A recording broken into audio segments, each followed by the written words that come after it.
కష్టం లేదు, ఏ సమస్య లేదు అనుకుంటున్నాను. నేను మళ్ళా చెప్తున్నాను, ప్రతి మనిషి ఒంట్లో రోగం విమర్శబడి ఉంది. ఎప్పుడైతే మానవుడు పాపం చేశాడో, పాపములకు బదులు ఏం తెచ్చుకున్నాడు? రోగం తెచ్చుకున్నాడు.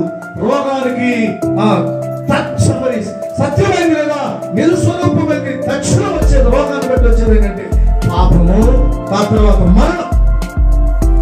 ఆ మరణం రాకుండా దేవుడిని ప్రేమిస్తూ నిన్ను ఇంకా ముందుకు నడిపిస్తావు.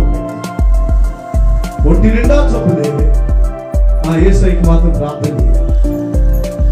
ఇంటి నిండా కష్టాలే, ప్రార్థన మాత్రం చేయాలి. దేవుని ప్రజలారా, ఈరోజు పరిశుద్ధాత్మ దేవుడు జ్ఞాపకం చేస్తున్నాడు, ఆయన నిన్ను ప్రేమిస్తున్నాడు.